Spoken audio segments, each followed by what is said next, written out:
أعوذ بالله من الشيطان الرجيم.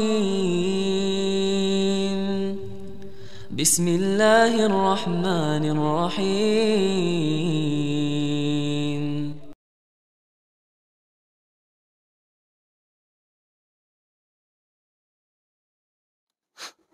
Bismillahirrahmanirrahim. Assalamualaikum warahmatullahi wabarakatuh. Innal hamdalillah nahmaduhu wa nasta'inuhu wa nastaghfiruh wa na'udzu billahi min shururi anfusina wa sayyiati a'malina. May yahdihillahu fala mudilla lahu wa may yudlil fala hadiya lahu. Wa ashhadu an la ilaha illallah rabbi wahdahu la sharika lahu wa ashhadu anna Muhammadan 'abduhu wa rasuluh. يا أيها الذين آمنوا اتقوا الله حق تقاته ولا تموتن إلا وأنتم مسلمون. يا أيها الناس اتقوا ربكم الذي خلقكم من نفس واحدة وخلق منها زوجها وبث منهما رجالا كثيرا ونساء واتقوا الله الذي تساءلون به والأرحام إن الله كان عليكم رقيبا. يا أيها الذين آمنوا اتقوا الله وقولوا قولا سديدا يصلح لكم أعمالكم ويغفر لكم ذنوبكم ومن يطع الله ورسوله فقد فاز فوزا عظيما.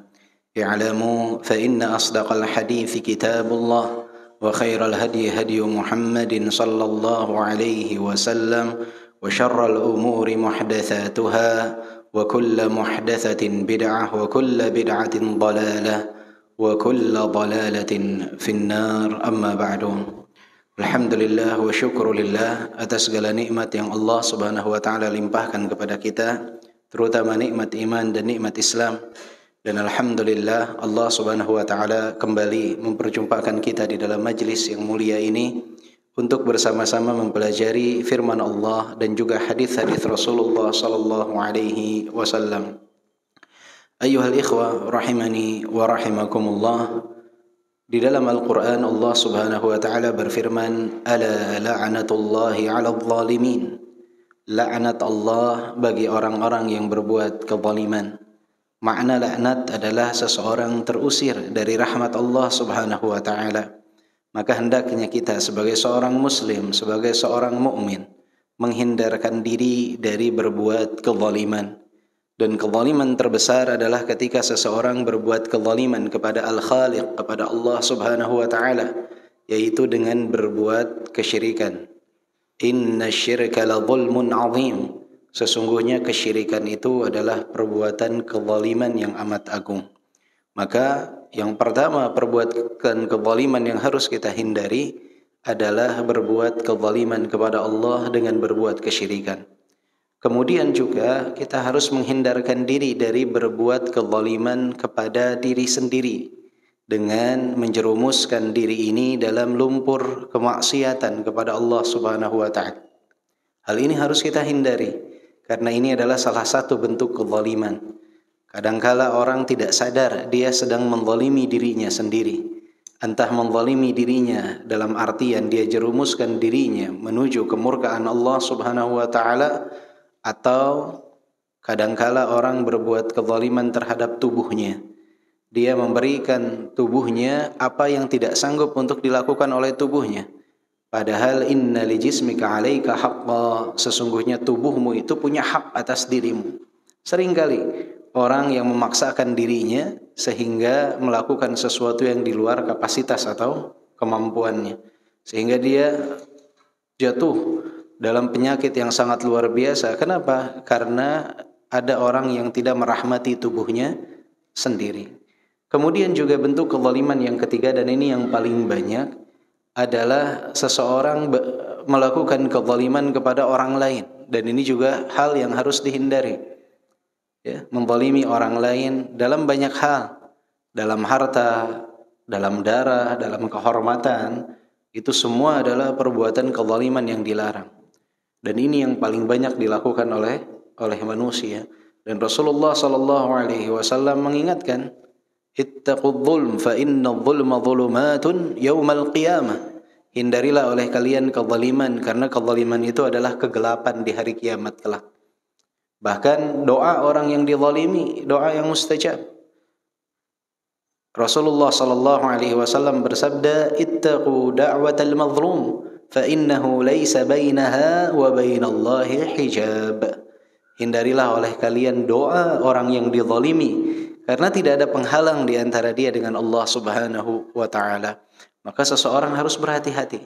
Jangan sampai karena dia punya kedudukan yang tinggi, punya pangkat yang tinggi, punya kekuasaan, punya harta yang banyak, kemudian dengan mudahnya menzalimi orang lain. Bisa saja dia menang dalam pengadilan dunia, dia terbebas dari tuntutan pengadilan dunia.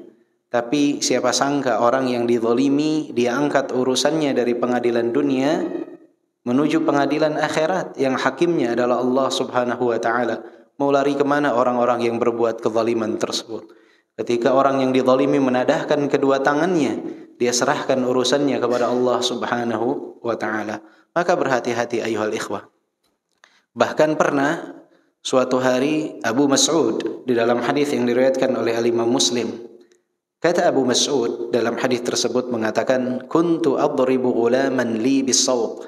Suatu hari aku sedang mencambuk hamba sahayaku dengan cambukan yang aku miliki. Kemudian terdengar suara panggilan dari belakang, "I'lam Aba Mas'ud."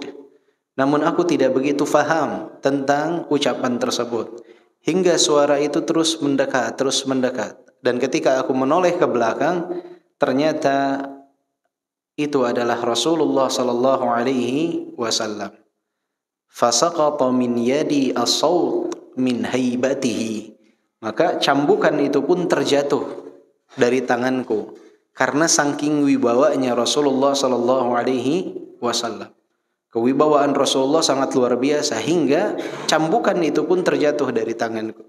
Kemudian Rasulullah sallallahu alaihi wasallam mengatakan, "I'lam Aba Mas'ud, i'lam Aba Mas'ud anna Allah aqdaru 'alaika minka 'ala hadzal ghulam." Ketahuilah wahai Abu Mas'ud, sesungguhnya Allah Subhanahu wa taala Maha Kuasa, Maha mampu untuk menghukummu, untuk mengazabmu lebih dari apa yang kau lakukan kepada hamba sahaya ini. Maka saat itu pula Abu Mas'ud mengatakan, "Ya Rasulullah, huwa hurrun liwajhillah." Wahai Rasulullah, saat ini pula aku memerdekakan dia karena mengharap keridhaan Allah Subhanahu wa taala.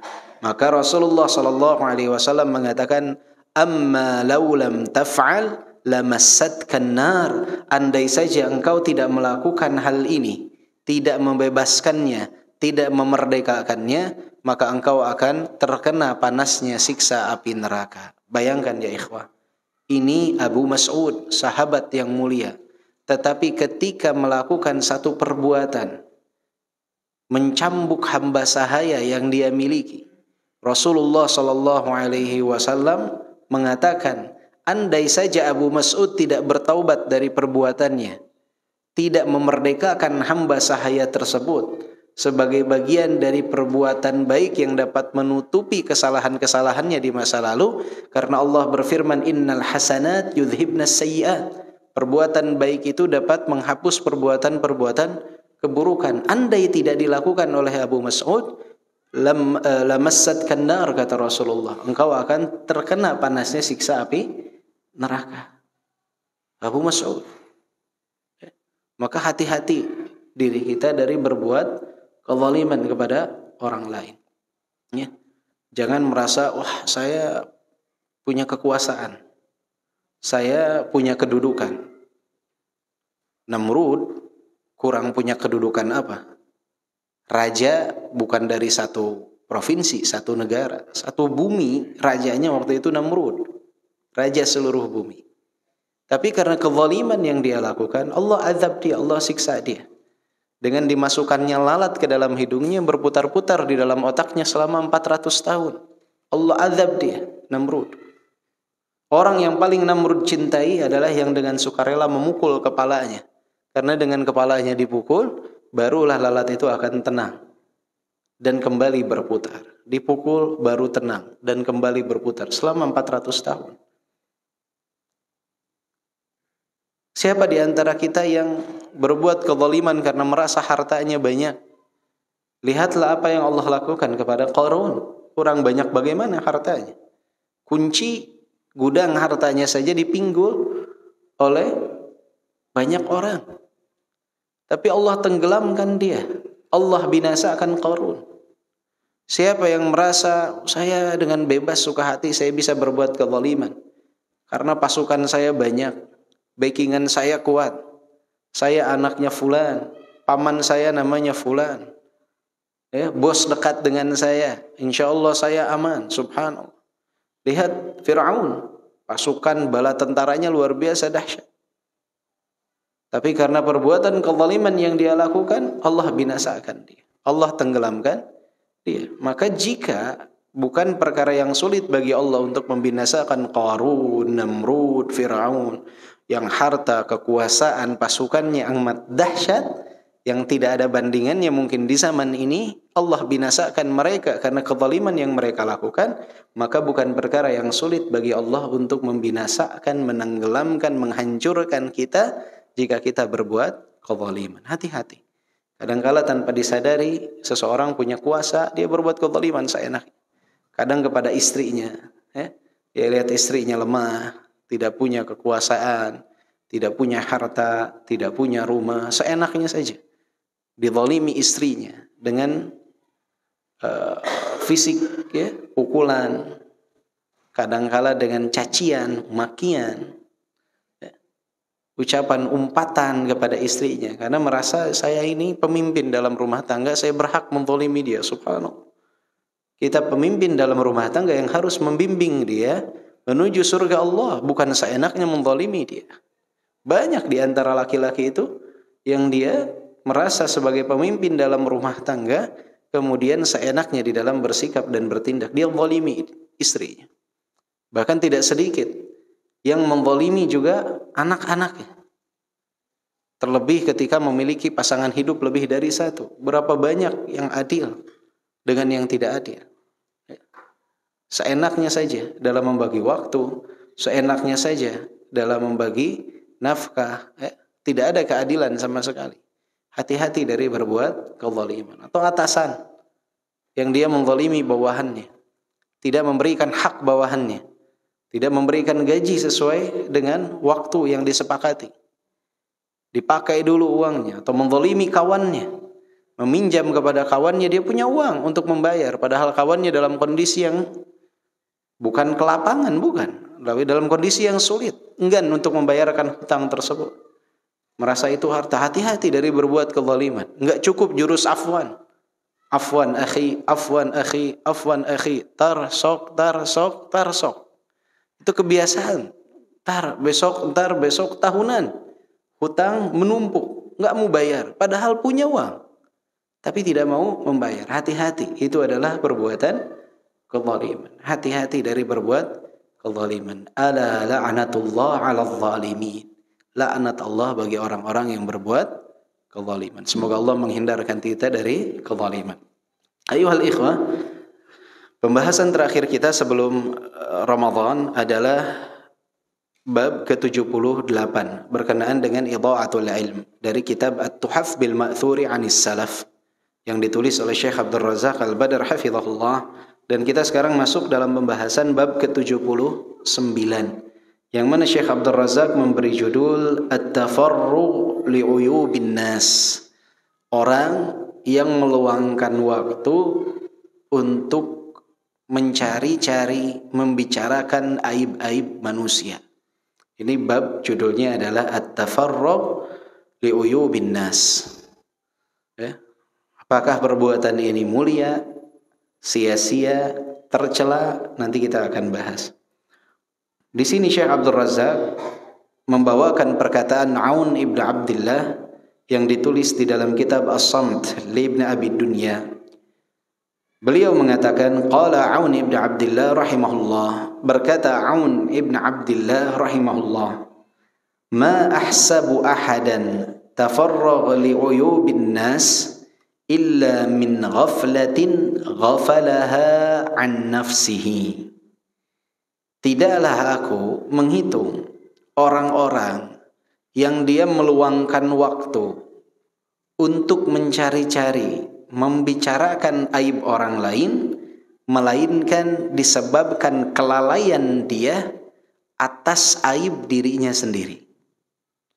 Jadi kata beliau, aku ketika melihat orang membicarakan aib orang lain, mencari-cari kesalahan orang lain, pada hakikatnya orang ini sedang lalai atas aib dirinya sendiri yang seharusnya dia lebih sibuk memikirkannya dan memperbaikinya.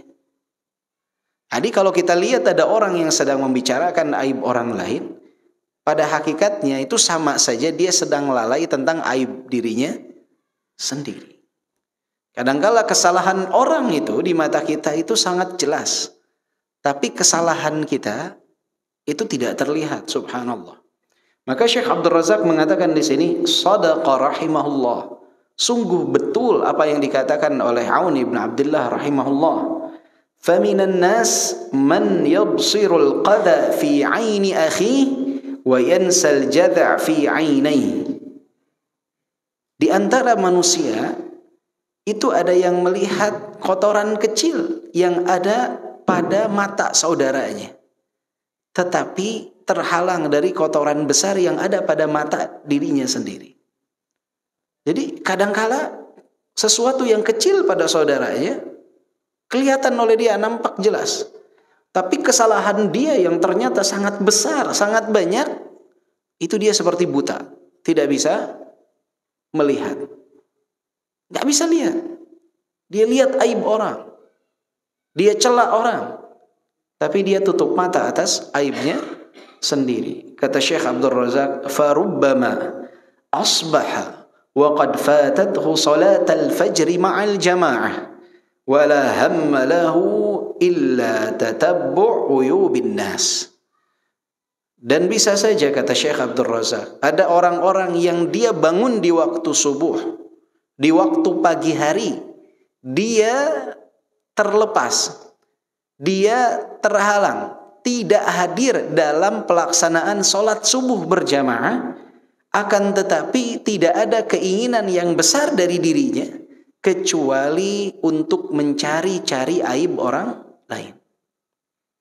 Subuh dia nggak subuh di masjid, tapi begitu bangun di waktu pagi yang dia cari adalah aib dan kesalahan orang lain. Subuh dia nggak sholat di masjid berjamaah, kemudian di waktu pagi bertemu dengan orang yang dibicarakan, antum tahu Syekh Al-Fulani kesalahannya begini dan begini, antum tahu Ustadz Al-Fulani begini dan begini, dicari aib-aib orang lain. Padahal mereka sudah menghabiskan waktu untuk berjuang di jalan Allah Subhanahu wa taala, berjuang di dalam dakwah. Mungkin jenggot mereka sudah memutih karena menyebarkan agama Allah Subhanahu wa taala. Dicela oleh orang ini, padahal dia sendiri lalai dari pelaksanaan sholat yang merupakan imaduddin, tiangnya agama. Dan ini banyak sekali kasus yang seperti ini. Banyak sekali. Sibuk melihat aib orang lain, kemudian dia lupa tentang kekurangan pada dirinya sendiri. Dia belum selesai Iqra 1 tuh. Iqra 1 belum bisa bacanya. Kemudian dia sibuk mencela ulama Al-Fulani, Syekh Al-Fulani, Ustadz Al-Fulani, caci maki oleh dia. Subhanallah. Kenapa enggak sibuk untuk belajar? Sibuk untuk memperbaiki diri. Sibuk untuk melihat aib, kekurangan pada dirinya, dia perbaiki dirinya, daripada dia sibuk mencari aib-aib orang lain, sibuk mencari kesalahan-kesalahan orang lain.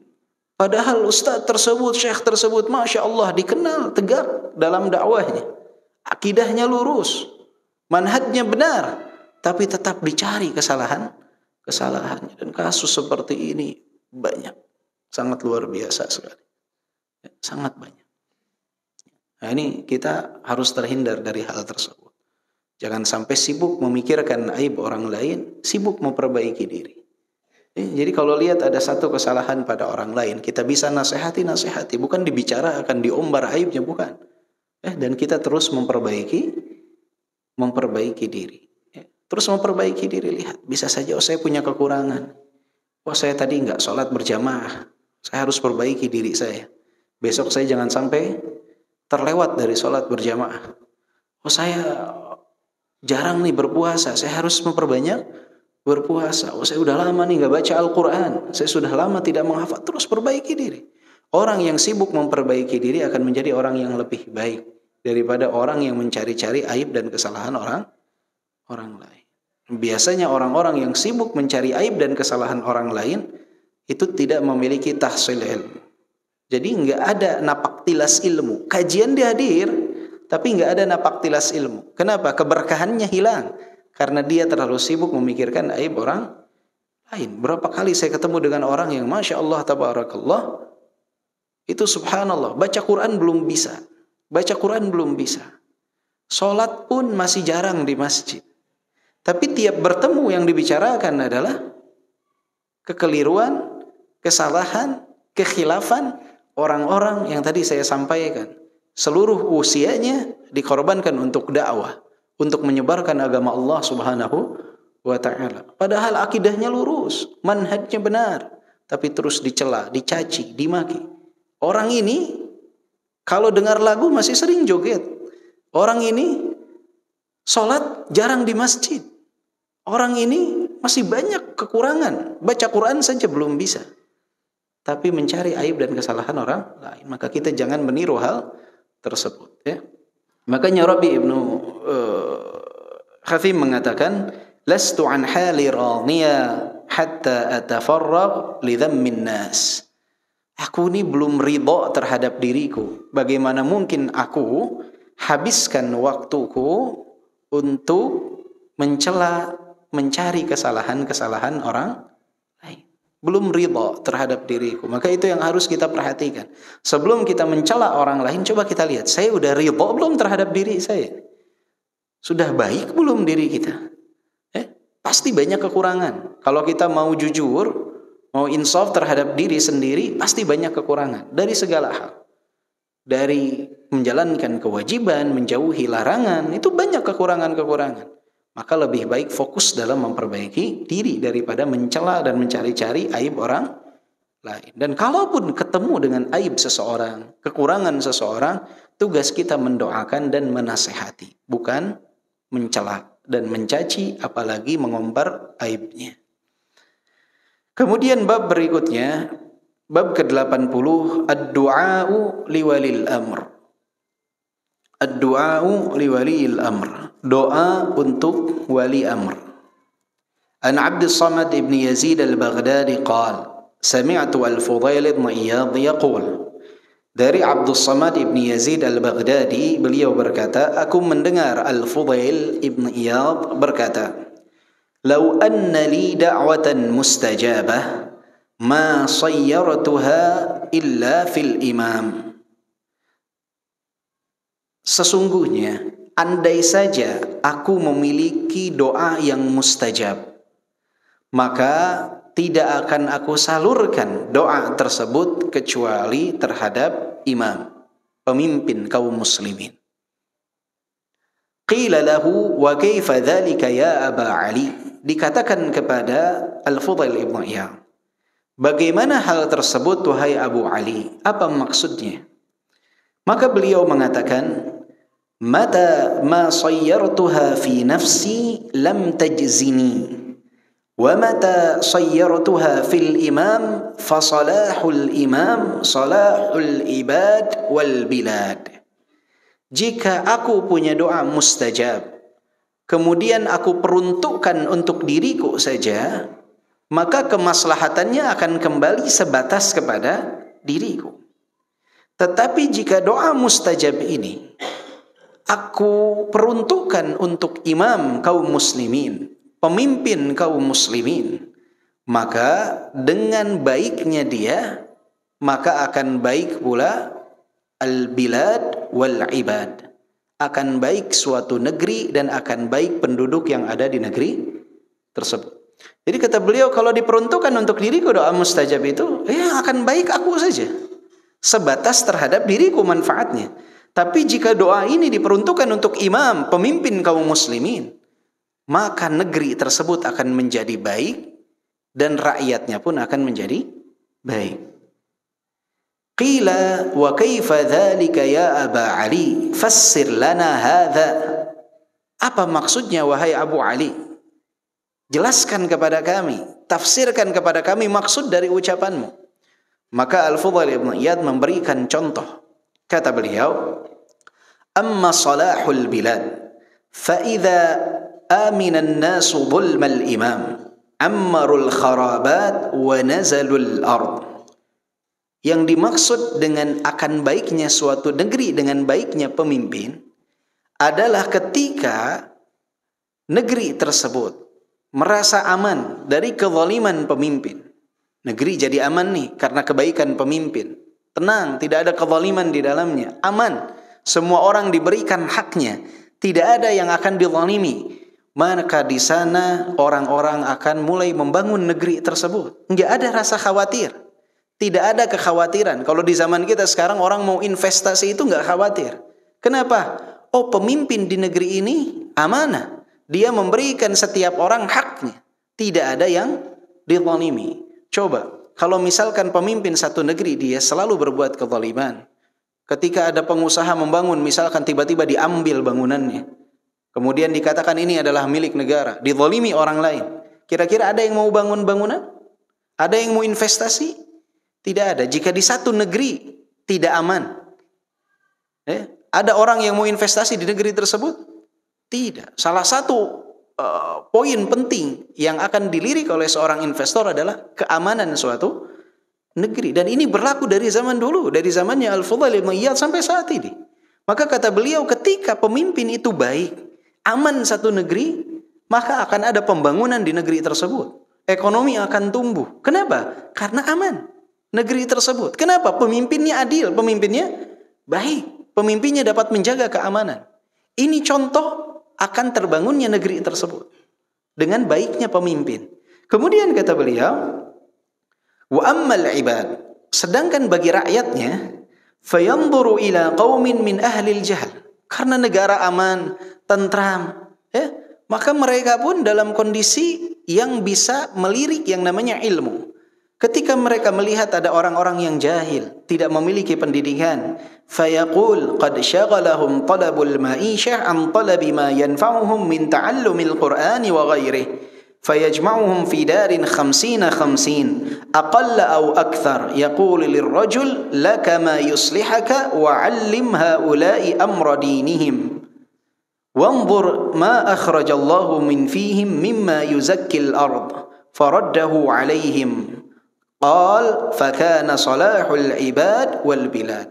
Maka ketika negeri itu aman, orang-orang selain daripada mereka akan terasa aman, keselamatan mereka, kehormatan mereka, harta mereka, mereka akan mulai melirik yang namanya pendidikan. Dilihat ada orang-orang yang jahil, dipanggil para pengajar untuk mengajarkan mereka, sehingga tersebarlah apa? Ilmu. Dengan tersebarnya ilmu, maka masyarakat ini akan menjadi lebih baik. Coba kalau satu negeri itu enggak aman, pemimpinnya zalim, orang boro-boro memikirkan tentang pendidikan. Dia akan fokus mempertahankan rumahnya, mempertahankan hartanya, mencari makan. Tapi karena negara aman, negara tentram, di sanalah kebaikan untuk negeri dan kebaikan untuk rakyatnya. Maka disinilah kata Al-Fudail ibn Iyad akan tercapai yang namanya kebaikan untuk negeri dan kebaikan untuk rakyat di saat baiknya pemimpin. Dan ini adalah salah satu yang perlu digarisbawahi dalam keyakinan Ahlus Sunnah wal Jamaah. Seseorang itu yang terbaik adalah dia mendoakan pemimpin. Karena celaan dan cacian juga makian itu tidak akan mendatangkan kemanfaatan, hanya akan mendatangkan dosa. Akan tetapi doa itu dapat merubah seseorang. Bukankah Rasulullah mengatakan ad-du'a huwal ibadah? Doa itu adalah ibadah. Doa adalah ibadah. Semakin banyak kita berdoa, semakin banyak kita mendapatkan pahala. Karena orang yang berdoa pada hakikatnya dia sedang beribadah. Ad-du'a silahul mu'min. Doa itu adalah senjatanya seorang mukmin. Lebih canggih doa itu daripada senjata nuklir, senjata tajam, senjata api. Enggak ada apa-apanya dibandingkan doa seorang muslim. Karena itu adalah silah, senjata seorang muslim. Maka seseorang harus menyempatkan diri untuk mendoakan pemimpinnya. Karena memimpin itu bukan perkara yang mudah. Jangankan memimpin suatu negeri, memimpin satu provinsi, memimpin satu kota, memimpin satu kecamatan, memimpin satu kelurahan, memimpin satu RW, memimpin satu RT, memimpin keluarga saja. Coba kita tanyakan kepada diri kita sendiri, mudah apa sulit? Sulit. Memimpin keluarga, biar istri kita, anak kita istiqomah di jalan Allah Subhanahu wa taala, itu sulitnya luar biasa. Jangankan memimpin keluarga, kita mau memimpin diri kita sendiri untuk istiqomah saja susah, berat. Makanya ketika ada kaum muslimin, 1-2 di antara kaum muslimin yang dia bersedia untuk menjadi pemimpin dalam satu RT, satu RW, yang dapat amanah tersebut, mereka adalah orang-orang yang patut untuk didoakan. Kenapa? Karena mereka pada hakikatnya memiliki tanggung jawab yang besar di hadapan Allah Subhanahu wa taala. Makanya kalau zaman dulu orang ketika akan diberikan mas'uliyah tanggung jawab, lari mereka. Takut karena Rasulullah mengatakan kullukum ra'in wa kullukum mas'ulun an ra'iyati. Pada kabur, khawatir mendapatkan mas'uliyah atau tanggung jawab. Karena berat, bukan perkara yang mudah. Kalau ada orang nikah, ketika akad nikah dia menangis, dia sadar nih, awalnya saya tanggung jawab atas diri sendiri. Sekarang ketika akad nikah saya jadi penanggung jawab atas istri saya. Ini normal, yang normal seperti ini. Ketika bertambah tanggung jawab, menangis dia. Meminta pertolongan kepada Allah. Ketika dia dapat karunia anak, dia bersyukur. Tetapi juga dia memohon kepada Allah agar diberikan mas'uliyah yang benar. Agar dia bisa betul-betul menjaga tanggung jawab tersebut. Ini yang betul nih. Tapi di zaman sekarang, Masya Allah, Tabarakallah, orang berlomba-lomba untuk jadi pemimpin. Pilih saya. Jadi berusaha untuk dipilih. Pengen mengemban tanggung jawab. Luar biasa sekali. Oh, ini adalah sosok orang-orang yang pemberani sebetulnya. Mempertanggungjawabkan di hadapan Allah Subhanahu wa ta'ala. Apalagi yang dipimpinnya itu bukan 10-20 orang. Ada satu kota itu yang jutaan, ada satu provinsi itu yang puluhan juta, ada satu negara itu yang dia bertanggung jawab atas ratusan juta. Tapi mereka berlomba-lomba untuk mendapatkan kepemimpinan tersebut. Bahkan kecewa ketika tidak mendapatkan amanah. Tidak sedikit yang stres dan gila karena hal tersebut. Ini luar biasa. Ini adalah sesuatu yang kurang normal. Yang normal itu seseorang itu merasa berat ketika mendapatkan tanggung jawab. Bukan malah dia senang ketika mendapatkan tanggung jawab yang besar. Harusnya dia terima misalkan ketika mendapatkan tanggung jawab, tapi dia berpikir keras bagaimana mengemban tanggung jawab tersebut, bagaimana dia menjadi orang yang amanah. Maka saya katakan bahwa orang-orang yang mengemban tanggung jawab menjadi pemimpin itu membutuhkan doa dari masyarakatnya, membutuhkan doa dari rakyatnya. Kenapa? Dengan mereka baik, insya Allah akan mendatangkan kebaikan. Ketika mereka buruk, celaan, cacian, makian, kita nggak ada manfaatnya. Tapi kalau ketika mereka buruk, kita doakan kebaikan, berubah, Allah rubah hati mereka. Yang memiliki hati Allah Subhanahu wa ta'ala, tiba-tiba menjadi baik, mengeluarkan keputusan yang baik, mengeluarkan peraturan yang baik. Siapa yang mendatangkan kemaslahatan? Siapa yang mendapatkan kemaslahatan? Kita juga sebagai rakyat. Maka akidah Ahlussunnah wal Jamaah itu enggak ada celaan dan cacian kepada pemimpin. Yang ada itu mendoakan pemimpin. Itu yang baik. Dia buruk, doakan. Antum caci, celah, maki, manfaatnya apa? Yang ada akan menambah pahala dia, menambah dosa antum. Tapi antum doakan, nambah pahala antum. Dan itu bisa merubah dia. Ya? Zaman sekarang orang itu kadang mencela, mencaci, memaki dengan dalil, saya nggak mencela, saya hanya mengkritik saja. Ya. Saya hanya mengkritik saja. Subhanallah. Ya. Semoga kita dijauhkan dari hal tersebut. Ya, kadangkala luar biasanya kalau zaman dahulu para ulama itu di hadapan pemimpin dia beritahukan hak rakyat. Di hadapan rakyat mereka beritahukan hak pemimpin dan tanggung jawab rakyat. Di zaman sekarang kebalik. Di hadapan rakyat diberitahu diberitahu apa yang diberitahu? Haknya siapa? Di hadapan rakyat diberitahu haknya rakyat dan kewajiban pemimpin. Di hadapan pemimpin diberitahu haknya pemimpin dan kewajiban rakyat. Akhirnya gontok-gontokan. Saya ambil contoh simpel ya. Kalau terlalu bingung rakyat dan pemimpin. Bapak-bapak dan ibu-ibu. Kalau di pengajian bapak-bapak, saya bilang, Pak, bapak sebagai suami punya kewajiban, punya hak 1, 2, 3, hak bapak nih. Hak bapak dari istri bapak nih. Bapak punya hak dari istri bapak 1, 2, 3, 4, 5 poin. Istri bapak punya kewajiban kepada bapak 1, 2, 3, 4. Di pengajian ibu-ibu saya sampaikan, ibu-ibu, haknya ibu-ibu itu dari suami itu 1, 2, 3. Kewajiban suami ibu-ibu tuh 1, 2, 3. Kira-kira tuh pas pulang ke rumah, akur apa akan gontok-gontokan? Nonton. Kata si suami tuh, dengar tuh tadi pengajian. Apa katanya kewajiban istri? Apa haknya suami? Kata si istri, dengar gak tadi pengajian? Apa kewajiban suami? Apa haknya istri? Bukan jadi lebih baik. Biasanya akan jadi ribut. Tapi coba ditukar. Di hadapan bapak-bapak saya bilang, Pak, kewajiban bapak sebagai suami itu 1, 2, 3. Istri bapak tuh punya hak 1, 2, 3. Di hadapan pengajian ibu-ibu saya katakan, Bu, suami ibu-ibu tuh punya hak 1, 2, 3. Ibu punya kewajiban ini. Kira-kira pulang ke rumah akur gak? Kur, karena masing-masing akan berusaha melaksanakan kewajibannya, memberikan hak pasangannya. Adem tuh. Adem. Akan adem. Tapi zaman sekarang enggak. Mimbar itu seringkali digunakan terlalu jauh. Yang ada di hadapannya adalah rakyat. Tapi yang diberitahukan adalah apa disebutnya kalau kata para ulama tuh, ibarat mereka tuh kalau di atas mimbar kayak mau di tempat take off pesawat. Jadi yang ada di hadapannya nih, kekeliruan, kewajiban mereka nggak disampaikan.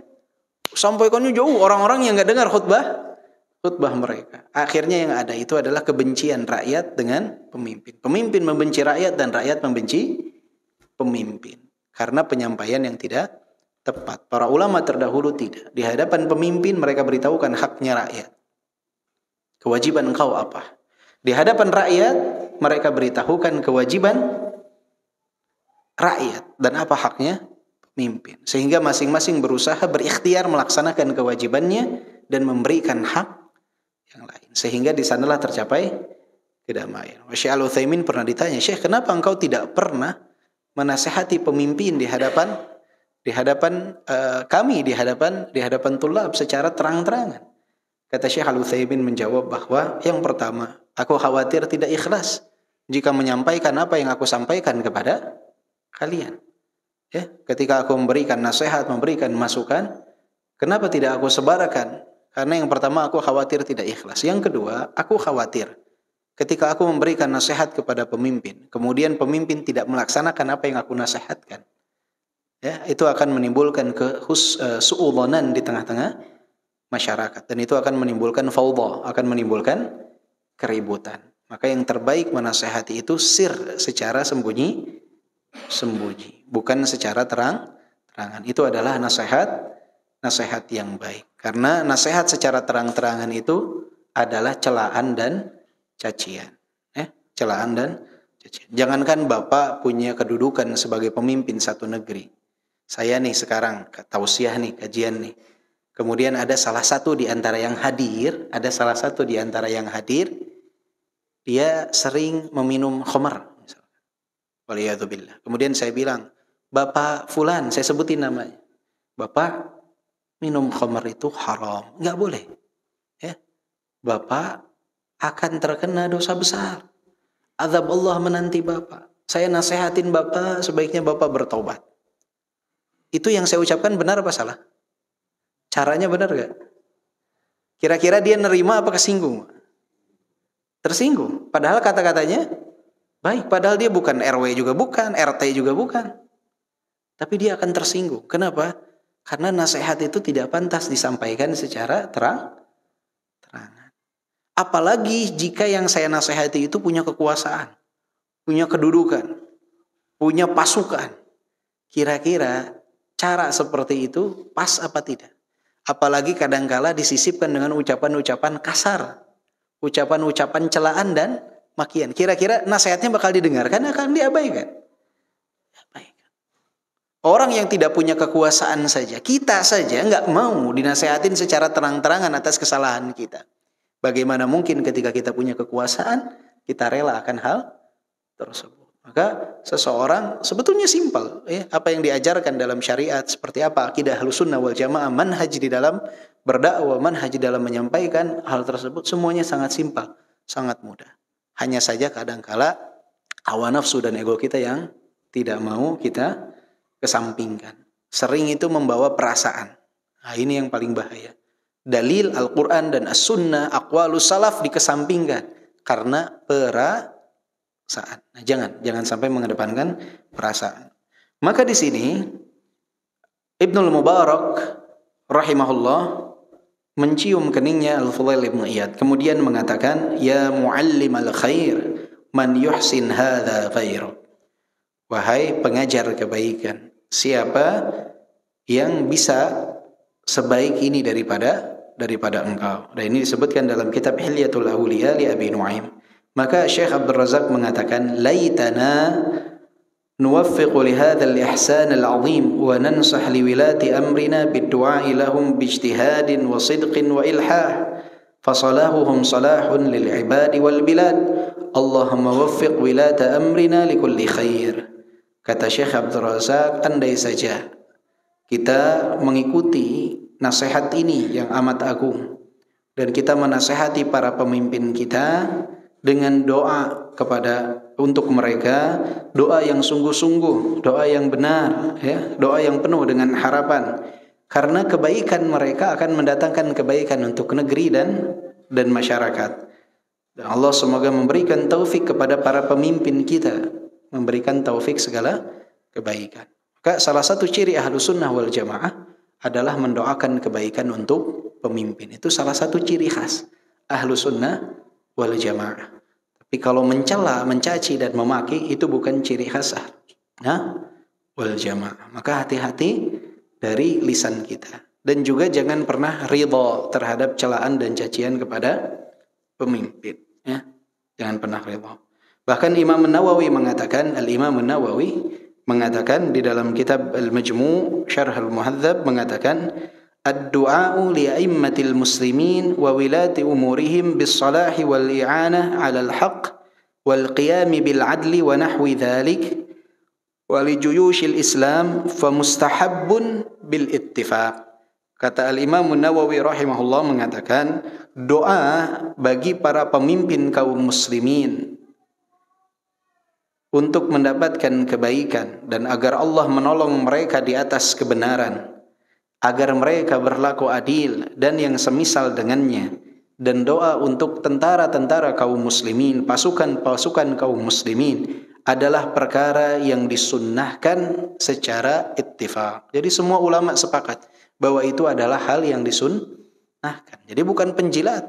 Orang mendoakan pemimpin itu bukan penjilat. Penjilat itu datang kepada pemimpin kemudian mengatakan, antum Masya Allah, nggak ada kekurangan sama sekali, 100% Anda baik, hanya rakyat yang kurang bersyukur kepada Anda. Nah, ini baru namanya penjilat. Tapi kita mendoakan, itu adalah ciri khas Ahlussunnah wal Jamaah. Datang ketika menasehati, bertemu, beritahu apa yang kurang. Kita bersyukur kepada Allah, berterima kasih atas apa yang telah mereka lakukan, tapi ada kurang di sini. Andaikan bisa diperbaiki. Itu adalah ciri khas Ahlussunnah wal Jamaah. Yang menjilat itu datang, memuji-muji, kemudian menjelek-jelekan rakyat. Ini adalah menjilat namanya. Tapi mendoakan, itu adalah ciri khas dari Ahlussunnah wal Jamaah. Dan mendoakan pemimpin ini sesuatu yang amat jarang terdengar di negara kita. Sangat jarang sekali terdengar.